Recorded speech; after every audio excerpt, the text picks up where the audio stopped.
Okay, guys, today we are going to learn about the structure of DNA. Now, all of you know that this DNA, it stands for deoxyribonucleic acid. First of all, the question should come in the mind. Why is it called as nucleic acid? Now, it was 1860. There was a French, yes, your question?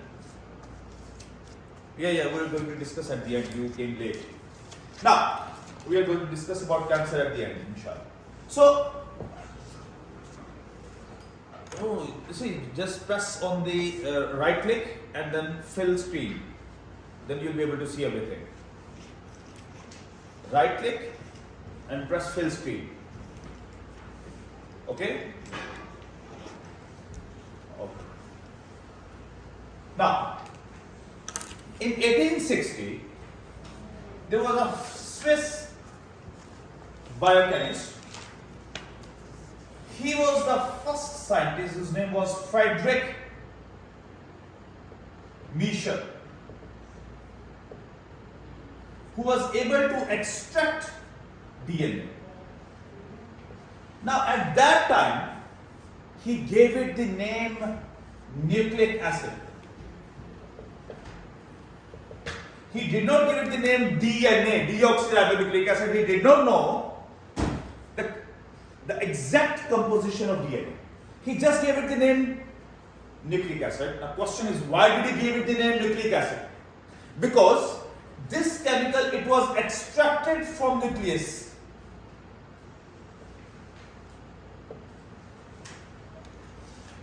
And it was acidic in nature. So two pawns of the puzzle, right? Extracted from the nucleus and acidic, so he gave it the name nucleic acid, right? Now, once it was discovered, then you see, remember one thing, whenever there is a discovery about something, then other scientists also try to find out more things about it. So scientists, they kept on working. Then in 1920s, there was a Russian Jewish scientist. His name was Ivan Chargaff. He further studied in detail about the nucleic acid, and he had, huge, groundbreaking, knowledge given by him, and he gave the Chargaff rule. Now, what is the Chargaff rule? Now, here I have a question. You guys have learned about DNA a little bit, only name and a little bit in O levels.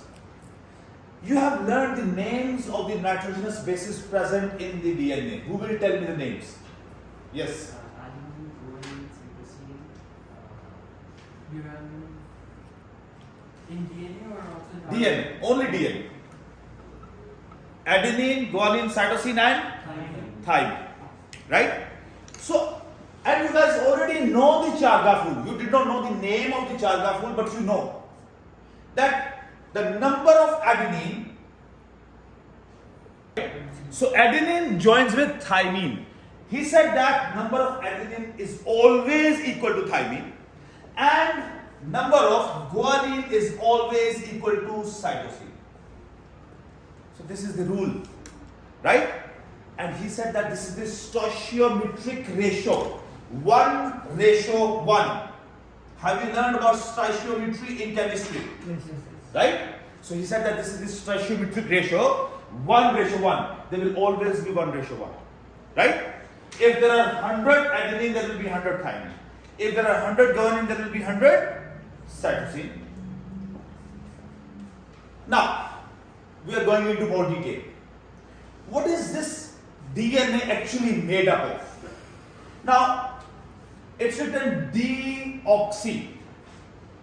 Now, this word deoxy, it means without oxygen.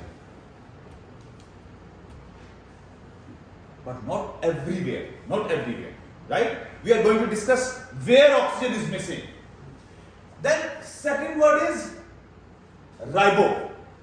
Now this word ribo is derived from ribose. Now if you guys remember, we learned in chapter number 2, in carbohydrates, names and what at O's, right? Lactose, glucose, mannose, callose, right? Amylose, ribose. So what does it mean?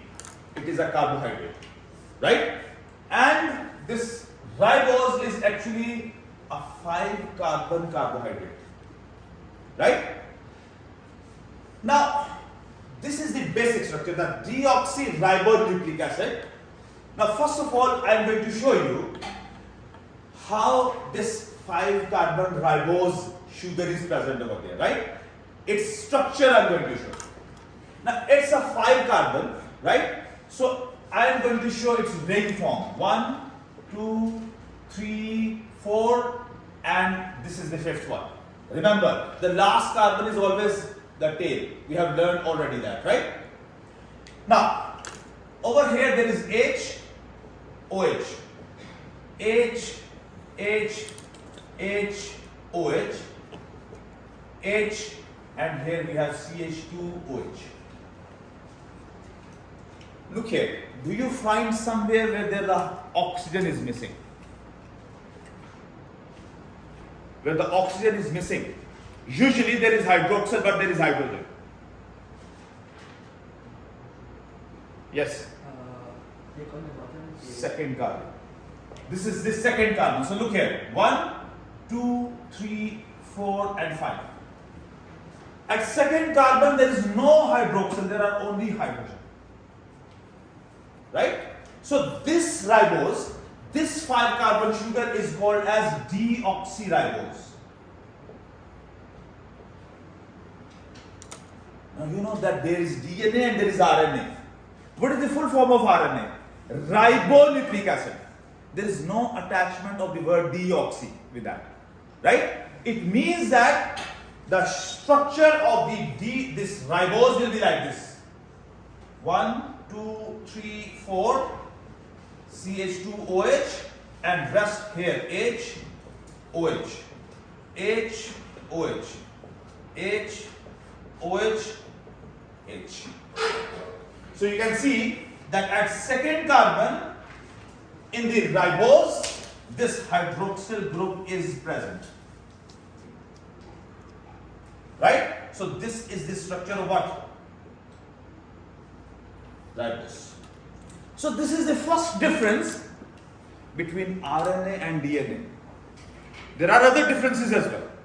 But this is the first difference, that in the DNA, the second carbon of the ribose sugar do not have hydroxyl group, it contains hydrogen. While in the RNA, the ribose sugar has hydroxyl group, right? Present over here. So that's why it is called as ribose. Next thing, that we always talk about nitrogenous bases.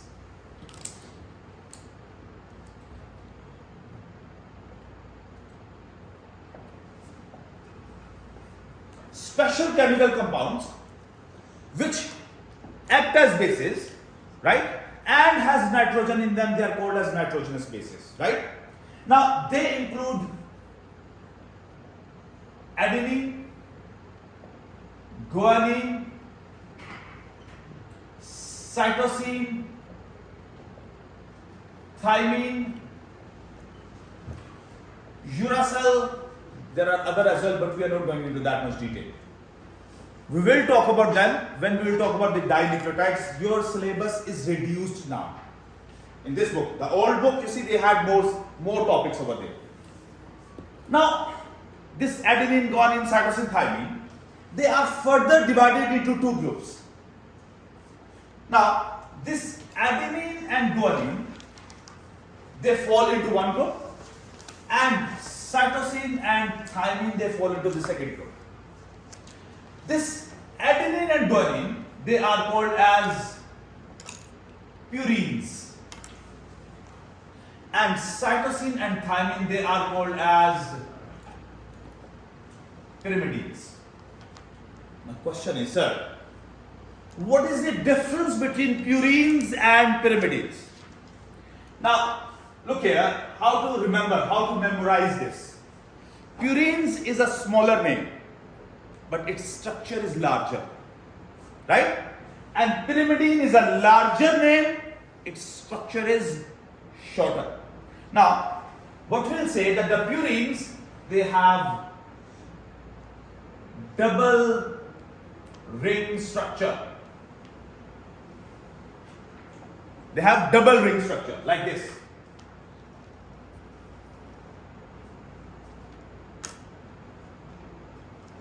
Two rings joined together, right?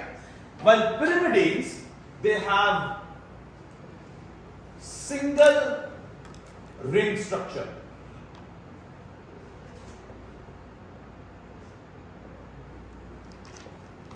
Let's suppose over here nitrogen is present, right?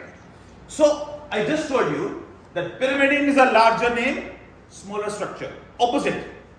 Purines is a smaller name, larger structure, double ring structure. Alright? Now these are nitrogenous bases. You do not need to know the structure of the nitrogenous bases. Understand? You do not need to know the structure of the nitrogenous bases, but you need to know the difference in the structure of ribose and deoxyribose. Alright? Next. You guys learn that DNA is made up of what? Nucleotides. Do you remember this word or not? Right? Just you remember the word nucleotide, but you do not know what a nucleotide is. Right? Now, a nucleotide is actually made up of three molecules or chemicals joined together. First, there is a nitrogenous base. It can be any of these: adenine, guanine, cytosine, thymine. Now you will say, sir, I did not mention uracil. What about uracil? Uracil is not present in DNA. Uracil is present in RNA. Next question should be in your mind. What should be the next question? It should be in your mind right now. Yes. Sorry? What? No. What should be the other question right now in your mind when I tell you that uracil is a nitrogenous base present in RNA? Is it a purine or pyrimidine? Right? So this uracil is a pyrimidine. Uracil is a pyrimidine. I am writing P with it over here. Right?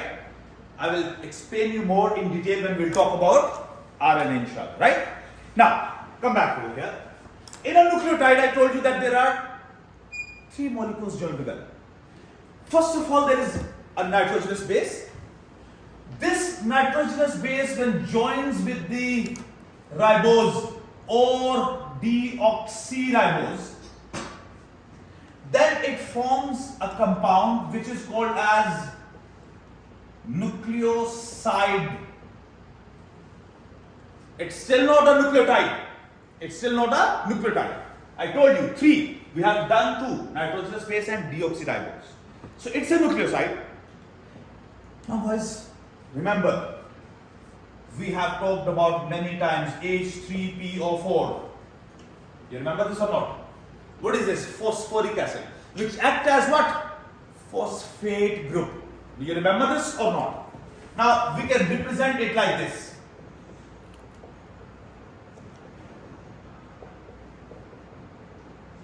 Right? So what is this? This is the phosphate group. Now, when nucleoside joins with the phosphate group, then a nucleotide is formed. Right? So a nucleotide is made up of three molecules. One, there is nitrogenous base, which is joined with deoxyribose, and they form a nucleoside. And when both of them they join together with phosphate group, then it is called as a nucleotide. Now question is, sir, okay, they three join together, but what is their position of attachment? What is their position of attachment? Who is attached with whom? Now, please come over here. First of all, for drawing a nucleotide, we will always draw what? This 5-carbon sugar. Now, you guys know that this over here is carbon number 1. This is 2, this is 3, this is 4, and this is 5. Remember one thing, with the carbon number 1, there will always be attachment of nitrogenous base. I am writing NB. NB means nitrogenous base, right? And now what is this? This is a nucleoside at this moment, right? And at 5th position, there will be joining of the phosphate group, right? At 1st position, there will always be nitrogenous base, right? And at the 5th position, there will always be the phosphate group. Now, let me complete rest of the bonds. Hydrogen and hydrogen. Hydrogen and hydroxyl and hydrogen over here. Right? So over here, this is the structure of one nucleotide. Now guys, very important thing. Let's suppose at the place of nucleotide, this nitrogenous base, we have adenine attached. So at that moment it will be called as adenine nucleotide. Right? Rest of the structure will remain same. Only there will be change in what? Nitrogenous base. Let's suppose cytosine is attached. So it will be called as what?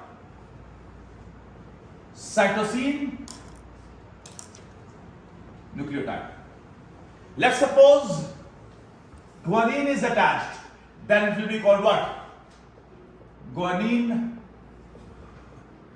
nucleotide. And let's suppose if thymine is attached, it will be called as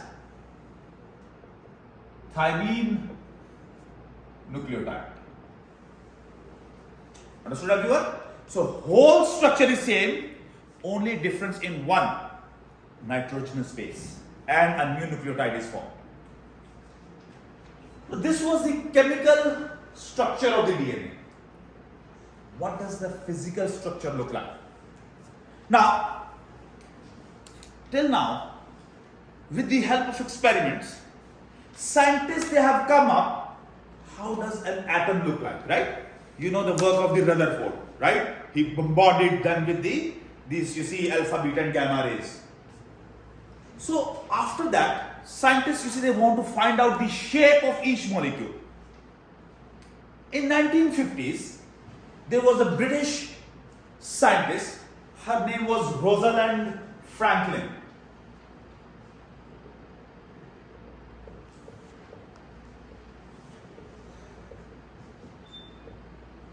A great scientist. She sacrificed her life for the science. Now, what did she do? She studied X-ray diffraction study of DNA. She wanted to know how does the DNA look like. So she used different kinds of radiations, right? And she used them to, you see, and on the X-ray plates she tried to make, you see, take the pictures of them. Now, what happened that she got, you see this radiation poisoning. She got cancer and eventually she died. She could not deduce exact structure of DNA, but she left a huge study behind her. Then in 1960, there were two American scientists, Dr. James D. Watson James Dalton or Dewey Watson, and Dr. Francis Crick. This J.D. Watson is dead. You see, Francis Crick also died recently. Now, they are sometimes, you see, called as thieves as well, because they did not. You see, they themselves did not do any actual work. They took the work of Uncle Chargaff, who worked in 1928, and the work of the Rosalind Franklin. But only contribution that you see, they combined all these studies. Still, it's a work, right? And they started building 3D models of the DNA. And eventually, they came up with the model of the DNA which is applicable today. And for their work on finding the structure of the DNA, the 3D model of the DNA, these guys also got the Nobel Prize as well. Right? And about Dr. J.D. Watson, that you see, when he got the Nobel Prize money, he did not spend a single penny on himself. He built a state-of-art biotechnology and genetic engineering lab in America. And you guys, you see, will learn about the Human Genome Project in A2, inshallah. What is that Human Genome Project? That what is, you see, in our, you see, we have 46 number of chromosomes. At each chromosome, which gene is present? And what is the work of that gene? What is, you see, this gene is responsible for which polypeptide or which protein? Dr. Francis Crick, he was the head of that project up till 2003, right? And the project started in 1990s in America. But this project was so big that only America could not handle it. So what did they do? They divided the work with other countries like Germany and you see England or the Switzerland and the other large, you see, countries where the research is going on. And let me tell you one thing, that 70% of the research on the biological sciences is going on in Germany. But right now, you see, in genetic engineering and gene technology, China is ahead of all the countries. China. So these, you see, people, these two scientists, Dr. J.D. Watson, in short term he is called as J.D. Watson, and Francis Crick, they find out the structure of the DNA, model of the DNA. Now, I'm going to show you how to draw the DNA. I told you last time as well, you guys draw the DNA like this. And I told you this is wrong. Why? We are going to discuss that, right? Now, how to draw? Look here. You do this. Second line should be parallel to the first one. Look here. Parallel.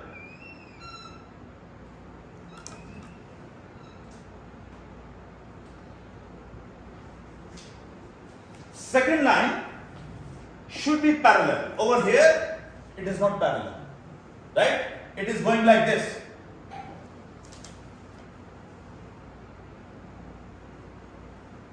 Now, why they should be parallel?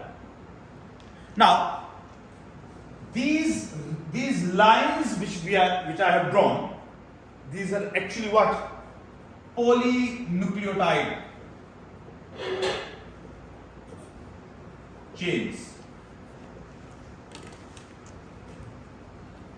What is the meaning of poly? Many nucleotides joined together, right? Now, if you guys remember, you guys have learned in O levels, that adenine joins with thymine, cytosine joins with guanine. Do you guys remember this or not? Yes. Do you guys remember how many bonds are present between A and T? 2 bonds. And how many bonds are present between C and G? 3. Now, if you see,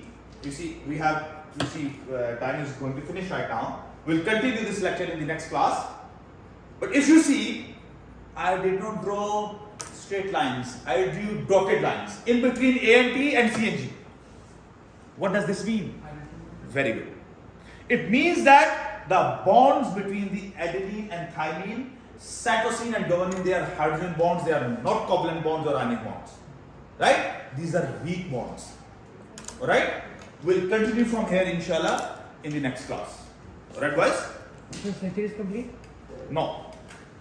I said that we'll continue inshallah. There is a lot to tell you right now about this 3D structure which we'll discuss inshallah in the next class. Alright?